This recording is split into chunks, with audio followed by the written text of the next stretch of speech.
Meus irmãos, eu gostaria de convidá-los a abrirem as suas Bíblias na carta do apóstolo Paulo aos Efésios, capítulo de número 2.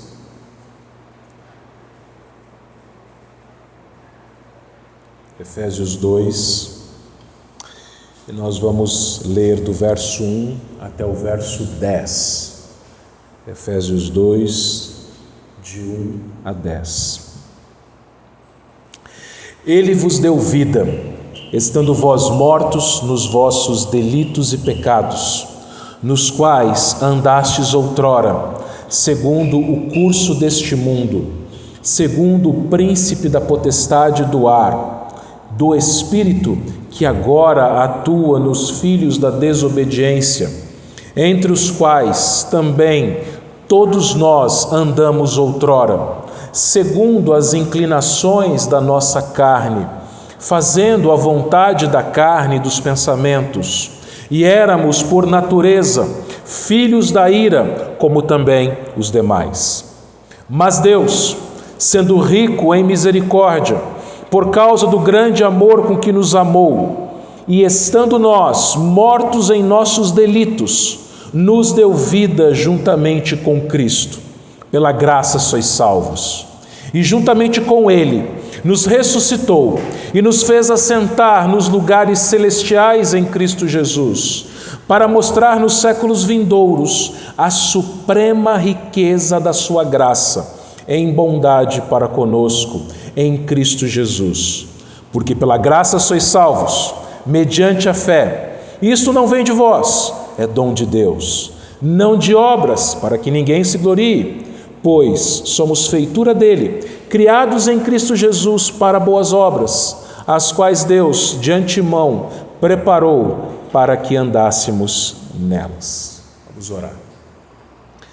Senhor nosso Deus e Pai, agradecemos pela Tua palavra que foi lida, agradecemos, ó Pai, pela presença de cada um que aqui está, Pai, que o Senhor, ó Pai, nesse momento, acalme aos nossos corações e, ó Deus, abra o entendimento, não somente das nossas mentes, mas também dos nossos corações, para compreendermos a Tua palavra, Senhor. Queremos nesse instante ouvir a Tua voz, ó Pai, que não seja a palavra de homens aqui dita, Senhor Deus, mas que seja a Tua palavra somente. Ó Deus, fala conosco, que eu te peço em nome de Jesus. Amém. Em 1990, foi lançado um filme de grande sucesso chamado Ghost, Do Outro Lado da Vida. Para quem porventura não saiba, Ghost é fantasma em inglês. E esse filme fala de fantasma, vamos dizer assim. Ele conta a história de um rapaz chamado Sam Witwer, que foi brutalmente assassinado numa tentativa de assalto. Na cena do assalto, o assaltante, o ladrão, ele tenta roubar a carteira de Sam e ali durante a luta a câmera deixa de focalizar os dois e ouve-se um tiro. Depois do tiro nós vemos o assaltante saindo correndo e Sam indo correndo atrás dele. E a impressão que nós temos, no primeiro momento, é que Sam saiu ileso daquela tentativa de assalto e o ladrão fugiu. Acontece que Sam, quando ele vira para trás, ele se vê totalmente ensanguentado nos braços de sua namorada Molly. E Sam, então, ele começa a perceber que algo de errado aconteceu ali. E ele começa a entender que ele estava morto. E no decorrer do filme, o espírito de Sam, ele vaga tentando desvendar o seu assassinato. No primeiro momento, na primeira metade do filme, ele não consegue compreender muito bem que de fato ele morreu, porque ele consegue ver as outras pessoas e as outras pessoas não conseguem vê-lo, até que ele encontra um outro fantasma numa estação de metrô que ensina ele a fazer alguns truques, até que ele cai em si que de fato ele estava morto. Agora, já imaginou se isso fosse uma verdade? Já imaginou se você morresse e num primeiro momento não soubesse que morreu? Já imaginou que você morresse e você pudesse ver as outras pessoas vagando por este mundo? Bom, com certeza isso não duraria muito tempo, porque logo você descobriria que morreu. E biblicamente, meus irmãos, falando, esse filme Ghost é impossível de acontecer na vida real. Isso porque Eclesiastes 12, versículo 7, nos ensina que quando nós morremos, o corpo que é feito de pó, volta ao pó, e o espírito vai a Deus. Então todas as pessoas, quando morrem, imediatamente se encontram com o seu Criador. Seus espíritos, eles não ficam vagando como almas penadas, esperando que finalmente vá ao destino final, seja o céu, seja o inferno. Mas não, quando a morte acontece, de fato, o corpo é sepultado, o corpo se torna pó novamente e o espírito vai a Deus. Só que se por um lado,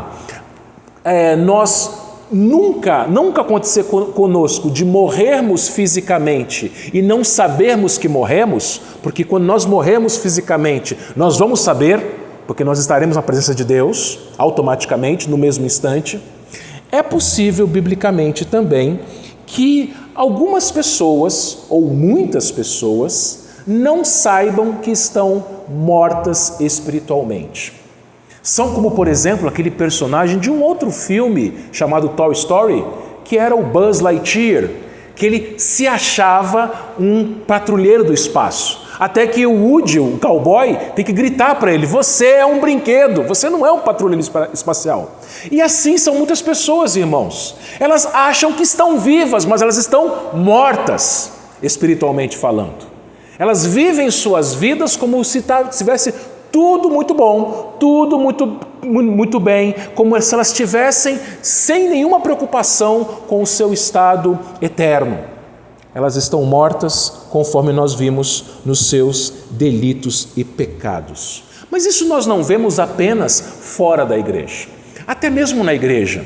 Dentro da igreja, meus irmãos, temos pessoas que são membros da igreja, foram batizados, professaram sua fé, participam do corpo de Cristo, mas elas não nasceram de novo.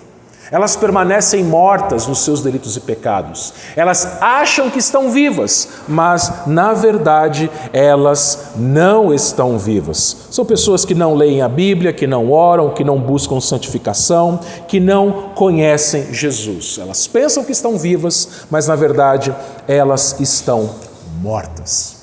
E esse texto que nós lemos hoje, meus irmãos, o apóstolo Paulo fala a respeito dessa morte.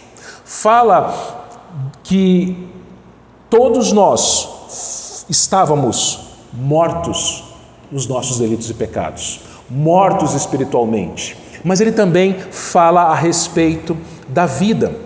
O apóstolo Paulo, ele nos mostra, depois de terminar o capítulo 1, conforme nós vimos até o domingo passado, falando das bênçãos espirituais que Deus nos deu em Cristo Jesus, ele entra então com maestria, com alegria, com força, falando da grande transformação que Deus fez nas nossas vidas.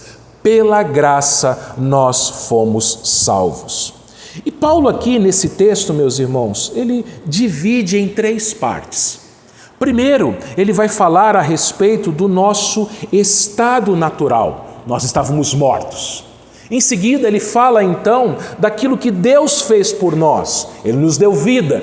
E finalmente, ele fala a respeito, ele aponta para aquilo que nós devemos fazer diante dessa realidade, diante da nossa vida dada por Deus. Nós devemos fazer boas obras. Primeira parte, o nosso estado espiritual, nosso estado espiritual natural, que é a morte. Diz assim o versículo 1: Ele vos deu vida, estando vos mortos nos vossos delitos e pecados. Infelizmente, meus irmãos, a nossa tradução Almeida, Revista e Atualizada e muitas outras traduções em português não são fiéis ao texto grego original. Isso porque, irmãos, no grego não está assim. No grego está dizendo o seguinte, que Deus nos deu vida, estando nós mortos, aliás, no grego está assim, que nós estávamos mortos em nossos delitos e pecados. Ele não fala que Deus nos deu vida. Ele vai deixar para falar isso depois.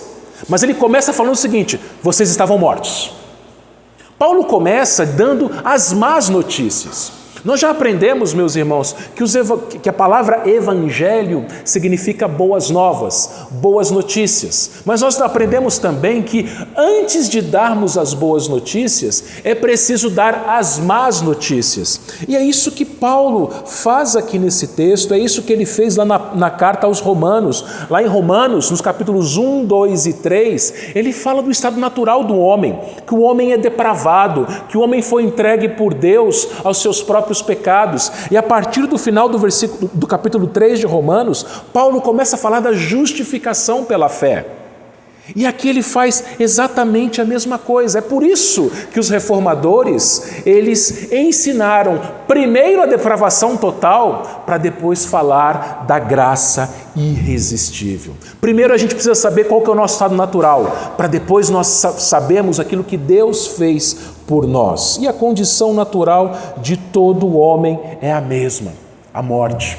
Você se lembra que no Jardim do Éden, Deus ele disse a Adão o seguinte, olha, você pode comer todos os frutos de todas as árvores, mas o dia que você me desobedecer e comer do fruto da árvore do conhecimento do bem e do mal, você morrerá. Adão desobedeceu e Adão morreu.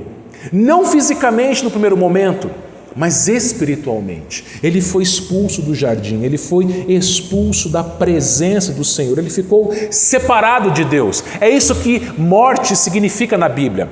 Morte, meus irmãos, não é o fim, morte é a separação. A morte espiritual significa que uma pessoa morta espiritualmente, ela está separada de Deus. Ela é alheia, ela é inimiga de Deus, ela não tem nada a ver com Deus. Ela é essa nossa condição, conforme nós vimos lá em Romanos capítulo 5. Deus enviou o seu Filho a seu tempo para morrer por inimigos. Era essa a nossa condição. Deus é o Deus da vida e nós estávamos mortos desde o nosso nascimento, desde a nossa concepção no ventre materno, como Davi escreveu no Salmo 51, versículo 5. Eu nasci na iniquidade e em pecado concebeu minha mãe. Então, meus irmãos, desde o ventre nós já estávamos mortos. Nós não tínhamos esperança se não fosse por Cristo Jesus. Era esse o nosso estado. O versículo 2 continua, nos quais, nos delitos e pecados, andastes outrora, segundo o curso deste mundo, segundo o príncipe da potestade do ar, do espírito que agora atua nos filhos da desobediência. Meus irmãos, tanto os efésios como nós, antes tínhamos uma vida mundana, tínhamos uma vida de pecado. O texto nos diz que nós andávamos segundo o curso deste mundo. O que isso significa? Você imagina um rio caudaloso, um rio que tem uma correnteza muito forte, e aí você coloca um barco nesse rio.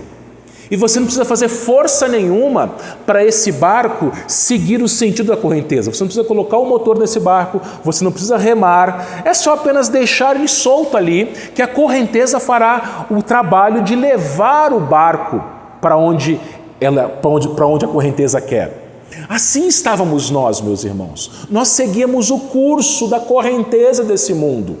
Nós não éramos contrários ao mundo, nós mais estávamos andando, seguindo o curso, a correnteza do mundo. Era muito simples, estávamos soltos, largados no mundo. Só que nós não podemos nos enganar, meus irmãos, que isso só se dava àqueles que de fato estavam no mundo. Não, eu nasci na igreja, sou filho de crente, fui criado na igreja, então eu nunca estive nessa condição. Não se engane.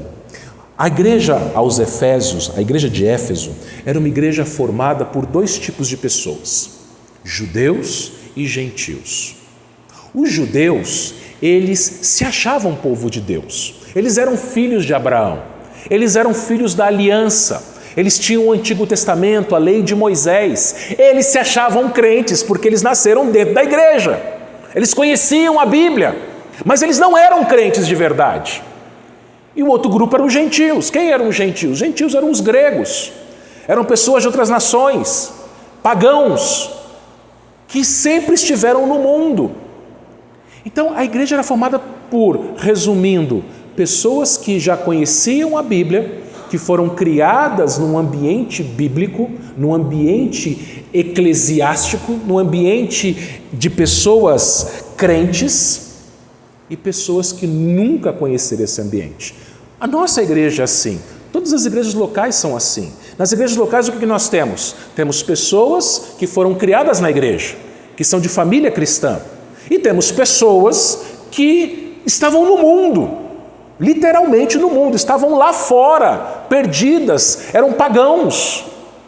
Só que veja uma coisa, tanto filho de ímpio quanto filho de crente estão no mesmo estado, na mesma condição, mortos nos seus delitos e pecados. Paulo não se dirige apenas aos pagãos, aos ex-pagãos que faziam parte da igreja de Éfeso, ele fala nós.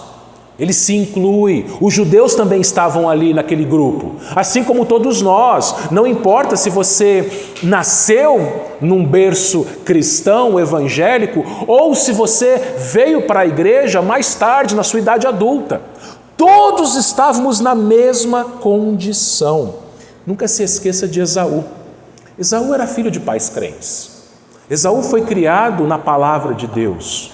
Esaú foi criado dentro da aliança do Senhor. Só que Esaú não era eleito. Esaú continuou morto nos seus delitos e pecados. E o seu irmão Jacó? Seu irmão Jacó estava na mesma condição. Seu irmão Jacó não era melhor do que ele. Estava na mesmíssima condição. Mas ele foi alcançado pela graça do Senhor. Então, meus irmãos, todos, sem exceção, estávamos na mesma condição.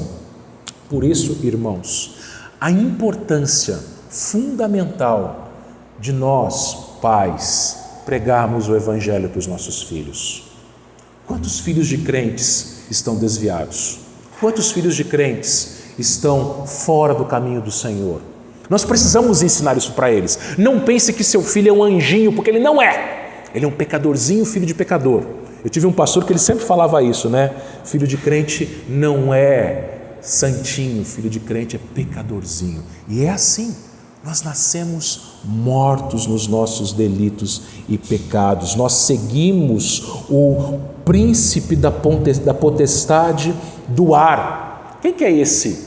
Quem que é essa figura citada por Paulo? Príncipe da potestade do ar. Ninguém menos que o próprio diabo. Ele é o príncipe da potestade do ar, é aquele que agora atua nos filhos na desobediência. Meus irmãos, não existe nenhuma pessoa neutra.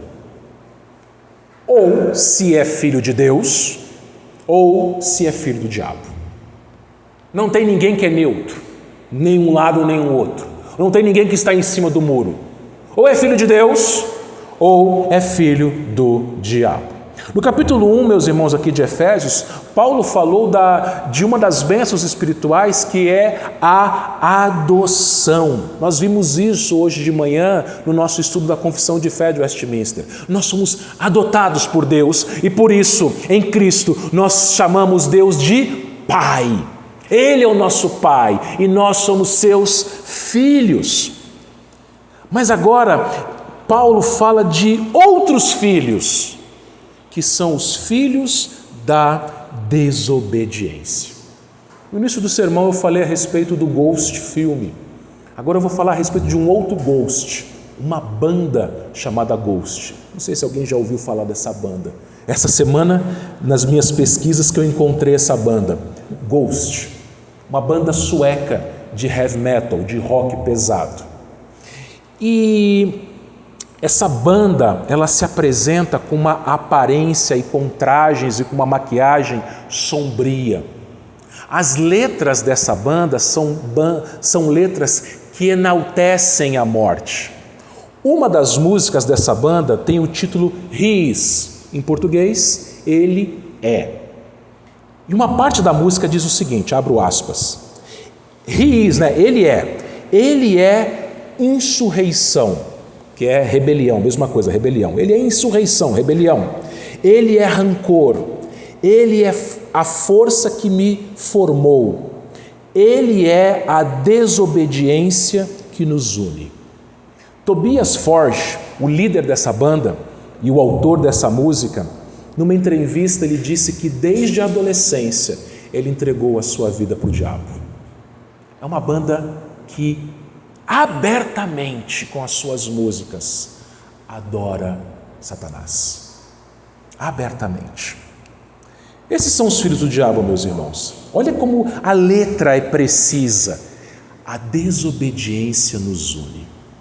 Todos os que são filhos da desobediência são unidos nesse ponto. Eles são desobedientes à palavra de Deus. O que nos une, nós, filhos de Deus? A obediência.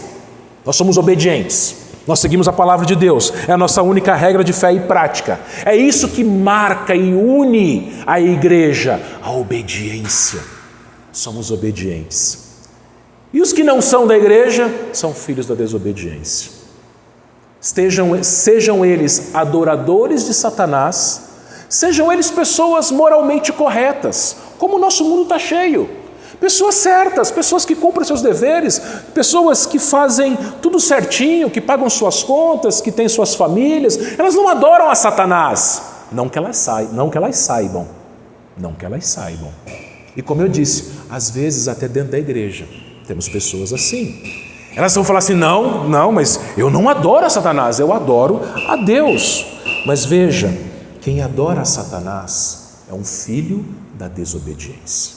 Quem adora a Satanás, ele abertamente desobedece à palavra de Deus. Como que ele faz isso? Versículo 3, entre os quais também todos nós andamos outrora, segundo as inclinações da nossa carne, fazendo a vontade da carne e dos pensamentos, e éramos por natureza filhos da ira, como também os demais. Então vejam, meus irmãos, o filho da desobediência é aquela pessoa que não obedece à vontade, à palavra de Deus, mas obedece à sua própria vontade, à sua própria carne. E carne nesse contexto aqui, meus irmãos, é o nosso velho homem, é o nosso ego interior, que é naturalmente inimigo de Deus e que deseja o pecado. A nossa carne quer pecar, ela acha o pecado bom, prazeroso. E um filho da desobediência, ele obedece ao diabo, por quê? Porque ele obedece às inclinações do seu próprio ser, da sua própria carne. A carne, ela quer pecar, ela é inclinada para o mal. Gálatas 5, 19 a 21 diz que as obras da carne são prostituição, impureza, lascívia, idolatria, feitiçarias, inimizades, porfias, ciúmes, iras, discórdias, dissensões, facções, invejas, bebedices, glutonarias e coisas semelhantes a estas, a respeito das quais eu vos declaro, como já outrora vos preveni, que não herdarão o reino de Deus os que tais coisas praticam. Os que praticam essas coisas andam na carne. Eles estão na carne, eles são filhos da desobediência. E Paulo ainda acrescenta aqui no final do versículo 3, que eles também são filhos da ira. Vejam, meus irmãos, aqueles que estão mortos nos seus delitos e pecados, são filhos. Filhos de quem? Filhos da desobediência, porque são desobedientes à palavra de Deus. E são filhos da ira, porque sobre eles permanece a ira de Deus. João 3,36 diz: por isso quem crê no Filho tem a vida eterna. O que todavia se mantém rebelde contra o Filho não verá a vida, mas sobre ele permanece a ira de Deus. É esse o estado natural do ser humano, era esse o nosso estado, irmãos. Nós tínhamos a ira de Deus sobre nós. O castigo de Deus era para ser de maneira justa, ser derramado por nós, ser derramado em nós. Jonathan Edwards foi um pastor americano, do século XVIII, e ele pregou aquele que se tornaria o seu mais famoso sermão. Conhece? Pecadores nas mãos de um Deus irado. Jonathan Edwards não era um grande pregador, ele não tinha grande oratória. Ele escrevia o seu sermão, ele colocava o papel no púlpito e ele apenas lia o sermão. Só que a história conta, meus irmãos, que quando Jonathan Edwards pregava esse sermão, as pessoas dentro da igreja, elas gritavam, elas urravam de medo, elas se agarravam nas pilastras do templo, porque Jonathan Edwards, ele expunha o que é a ira de Deus. O que é a ira de Deus? Irmãos, a gente não faz ideia do que é isso.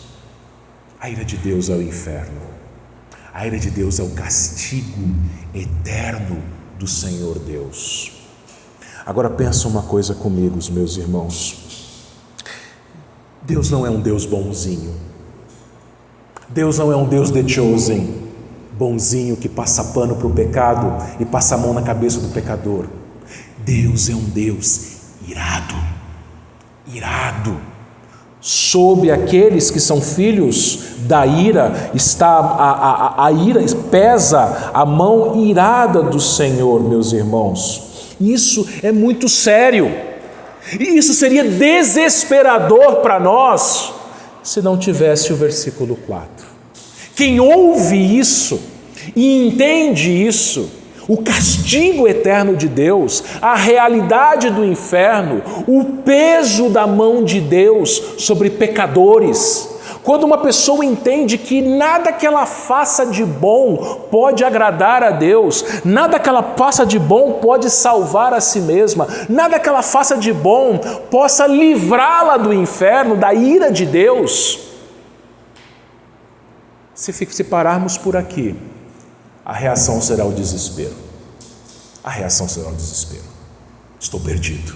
Lembra de Isaías? Isaías, ele vê a glória de Deus. Ele olha para si, ele vê o seu pecado e ele fala: ai de mim, estou perdido. Eu sou um pecador miserável de boca suja. Versículo 4. Mas. E a essa altura, como é bom nós ouvirmos esse mas. Mas, versículo 4, Deus, sendo rico em misericórdia, por causa do grande amor com que nos amou, e por causa, e estando, aliás, nós mortos em nossos delitos, nos deu vida juntamente com Cristo, pela graça sois salvos. Esse é o segundo ponto do nosso sermão. O que Deus fez por nós? Ele nos deu vida.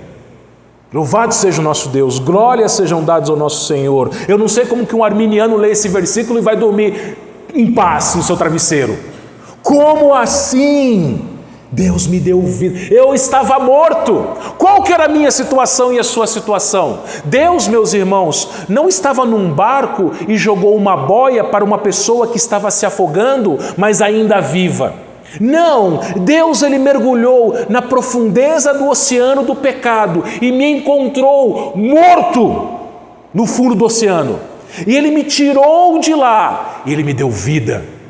Deus juntou os meus ossos que estavam sequíssimos no vale dos ossos secos, fez criar tendões, carne sobre mim, e soprou em mim o seu espírito, e antes eu que estava morto, sem esperança, agora tenho vida.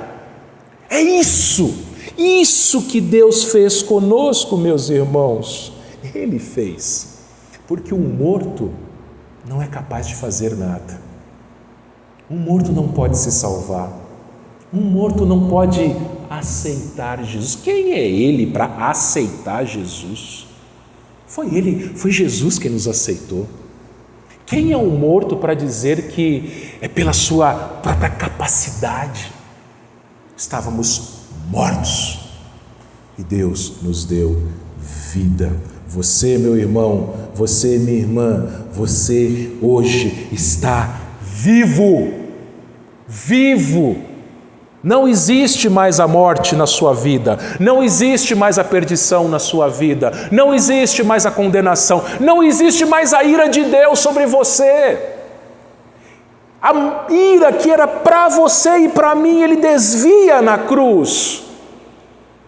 E é por isso que o Senhor Jesus, pouco antes de morrer, Ele diz: Tetelestai, está consumado. Não, Pai, eles não receberão mais a ira. Eu recebi tudo. Eu bebi o cálice da ira de Deus. E agora eles têm vida. E por que Ele fez isso? Bom, primeiro, vamos olhar para o nosso versículo 4 de novo. Primeiro, porque Ele é rico em misericórdia. Meus irmãos, o nosso Deus é rico. Nós temos um Pai rico, muito rico. Conforme nosso irmão Wellington orou agora há pouco, Ele é o dono de tudo.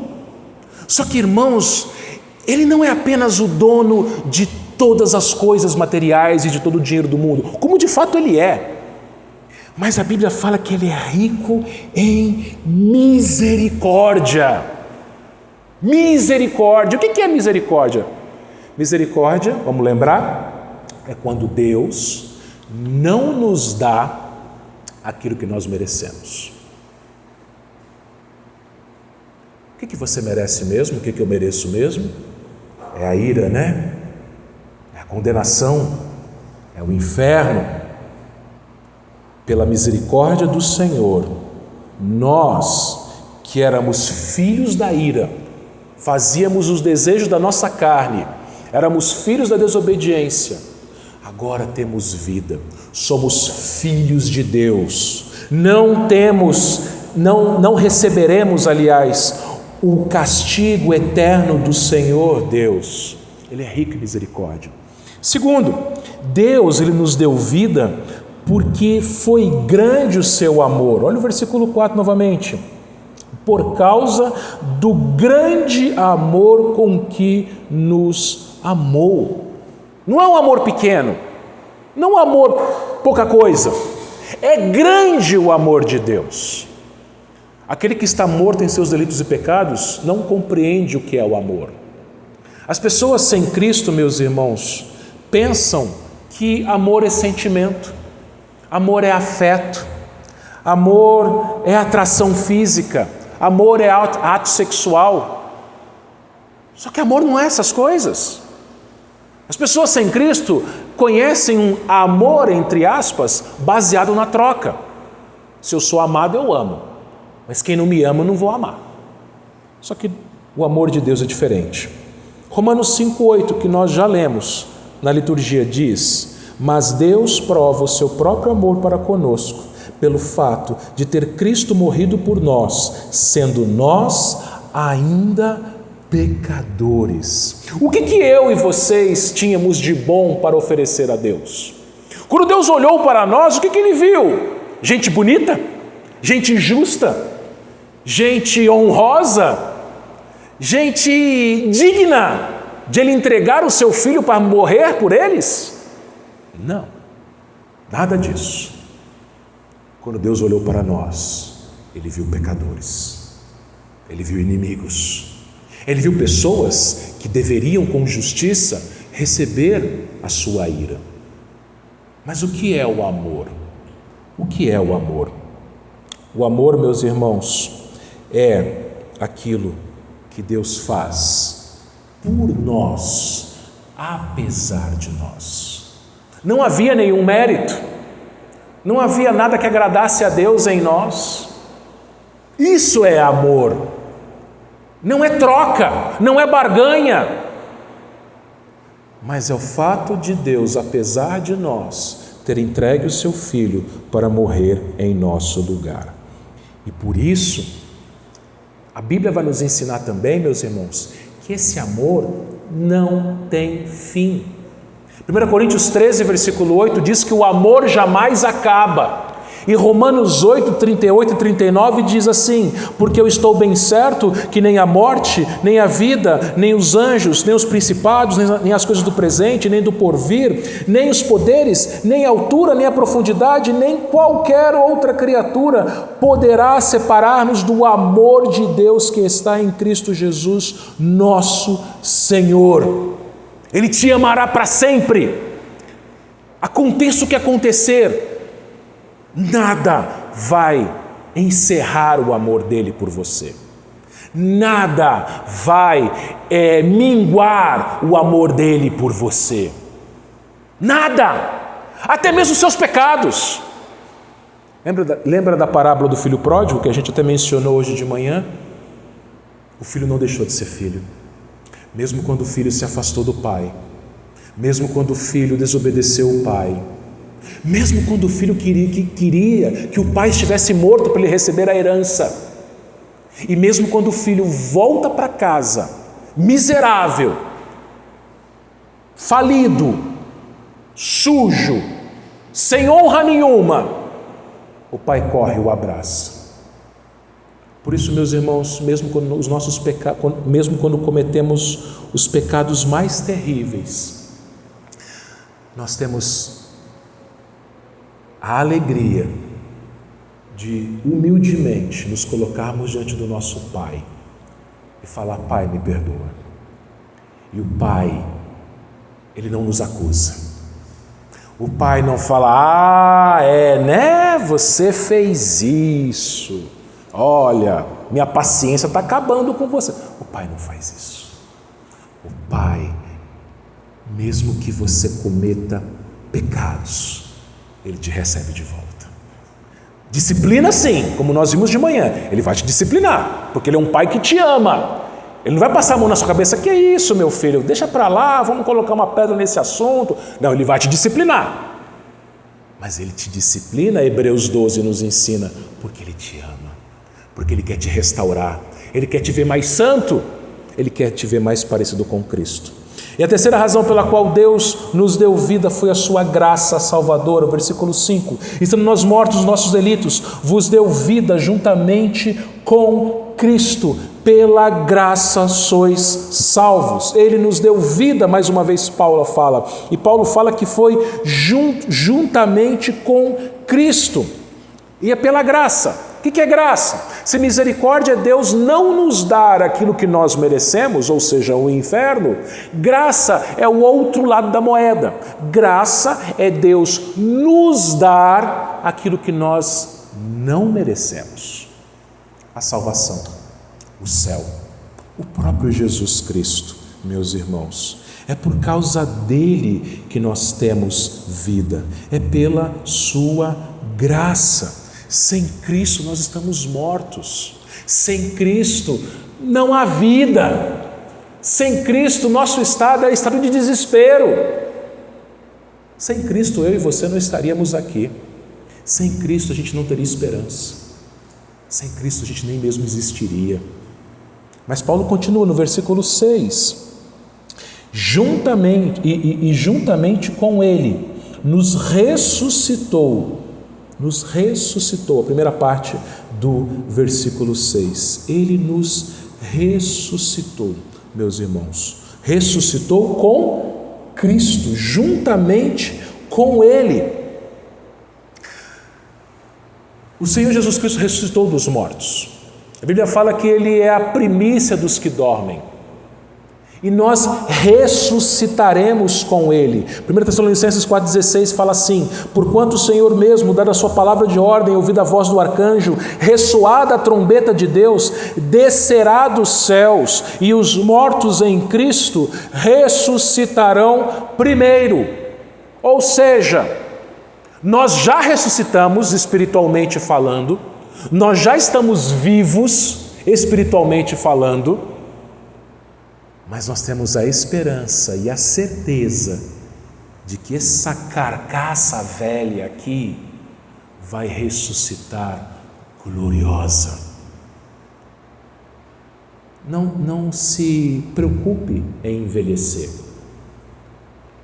Não se preocupe com a sua enfermidade, caso você tenha uma. Não se preocupe pelo fato de que um dia, se Jesus não voltar antes, você irá morrer. O que é o nosso corpo? É pó. Ele vai voltar para o pó. Mas olha a esperança. Ele já nos ressuscitou espiritualmente. E Ele um dia, o último dia, no tocar da trombeta do Senhor, Ele vai nos ressuscitar com corpos glorificados, perfeitos, lindos, corpos belos, semelhantes ao corpo de Cristo. Minha irmã, não será mais necessário maquiagem. Meus irmãos, não será mais necessário óculos.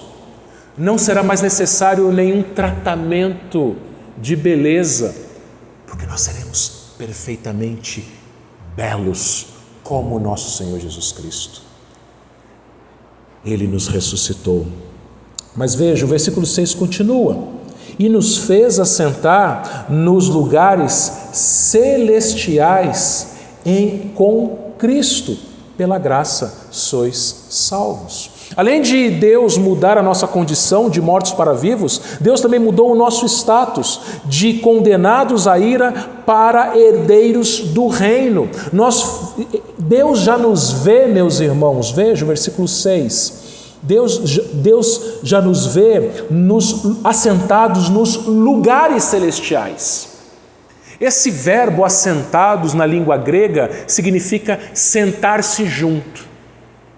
Você faz parte de uma família, você não é um filho único, tá? Não pense que é porque nós não somos. Somos uma família. É como eu falei hoje de manhã.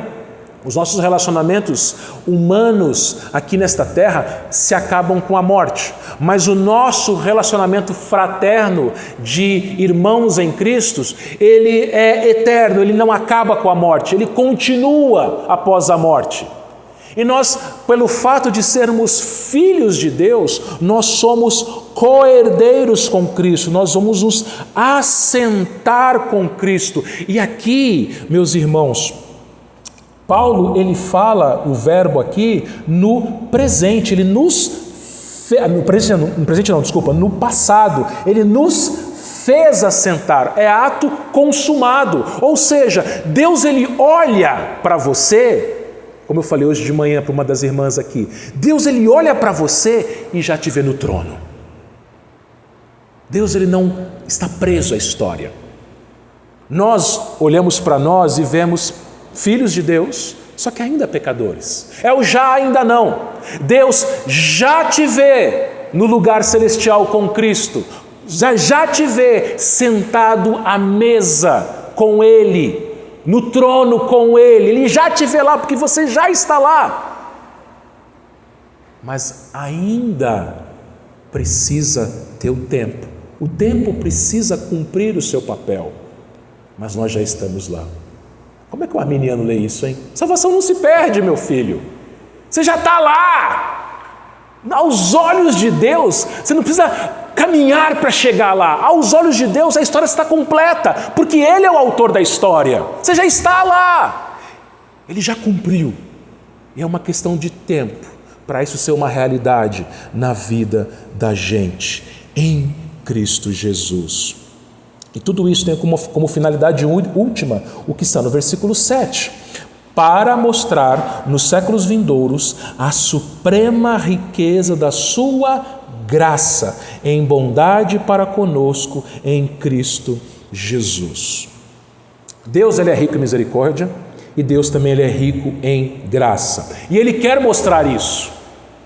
Meus irmãos, Deus é o único ser que pode buscar a sua própria glória. E Ele faz isso sem pecar. Se nós queremos mostrar a nossa glória, nós seremos soberbos. Nós vamos pecar com isso. Deus não. Deus ele quer glória. Deus ele quer ser glorificado. E não há nenhum pecado nele por causa disso. Ele quer expor a riqueza da sua graça. Ele quer mostrar para nós o quão gracioso ele é. E isso não é pecado da parte dele, meus irmãos. Por quê? Não é egoísmo da parte dele? Por quê? Porque ele não depende de nada. Ele não depende da gente. Nós que dependemos dele. Sem ele nada podemos fazer. Paulo disse aos atenienses que nele nós vivemos e respiramos. Ele é tudo para nós e sem ele nós não somos nada. As nações, diz a palavra de Deus, são como um pingo que cai de um balde. As estrelas, Deus conhece pelo nome. Deus, meus irmãos, é de uma grandeza infinita. E Ele quer mostrar isso para nós. Ele quer mostrar quão grande é a sua graça. Paulo disse em Romanos 11:36, porque dele e por meio dele e para ele são todas as coisas, a ele, pois, a glória é eternamente. Amém. E nesse entendimento, Paulo brada nos versículos 8 e 9 aqui de Efésios 2, porque pela graça sois salvos mediante a fé, isso não vem de vós, é dom de Deus, não de obras para que ninguém se glorie, é pela graça somente. Pela fé, mas entenda, até a fé, até para você ter fé, você precisa de Deus. A fé é um dom de Deus, não vem de vós. Você não fabrica fé, você não produz fé, você não é um homem, uma mulher de fé, não. Isso não vem de vós, é dom de Deus. Meus irmãos, sem Deus não existe fé. Antigamente, as pessoas aqui no Brasil chamavam os evangélicos de crentes. E eles estão certos. Nós somos os crentes, eles não. Por quê? Porque nós cremos. Cremos com uma fé que nos foi presenteada por Deus. Pela graça. Nós não merecemos. Nós não vamos chegar no céu mostrando nosso currículo. Deixa eu entrar, Senhor. Olha o meu currículo. Olha como eu fiz boas obras. Olha como eu fui um bom pai, uma boa mãe, um bom filho, uma pessoa direita, frequentei os cultos. Olha como eu mereço, Senhor, estar aqui no céu. Não. Nós vamos chegar no céu, meus irmãos, de mãos vazias. Nós recebemos a Cristo de mãos vazias. Cristo é tudo que nós precisamos. Cristo é tudo que nós temos. Se você tem Cristo, você não precisa de mais nada, porque você tem a graça, a misericórdia, o amor. Você tem tudo. Se você tem Cristo, não precisa de mais nada. E meus irmãos, tudo isso que eu falei aqui tem um foco. Primeiro, nós já vimos, Paulo, aliás, nos mostra a nossa condição natural. Nós estávamos mortos. Segundo, Paulo nos mostra o que Deus fez por nós. Ele nos deu vida. E a terceira e última parte do nosso sermão, ele nos mostra que nós fomos salvos para as boas obras. Terceira parte, mais curta, mas não menos importante. Versículo 10. Pois somos feitura dele, criados em Cristo Jesus, para boas obras, as quais Deus de antemão preparou para que andássemos nelas. É para isso que você foi criado. Para nessa terra você fazer boa obra.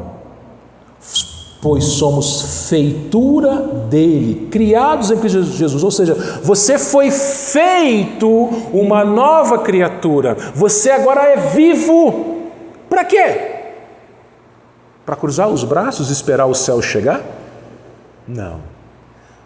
Para boas obras, as quais Deus de antemão, ou seja, lembra que Davi escreveu lá no Salmo 139:16? Que nenhum dos meus dias havia ainda, e Deus já havia escrito todos eles. Deus já escreveu a sua vida. Deus já preparou boas obras para você. E o que são boas obras, meus irmãos? Será que boas obras é apenas ajudar os menos favorecidos? Será que boas obras é dar cesta básica? Será que boas obras são essas coisas? Elas são, mas não é só isso. Paulo vai falar a respeito de boas obras aqui mesmo no texto na carta aos Efésios. Paulo vai falar, por exemplo, meus irmãos, a respeito da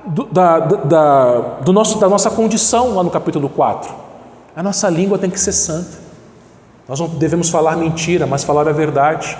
Nós não devemos falar palavras torpes, mas aquelas que edificam.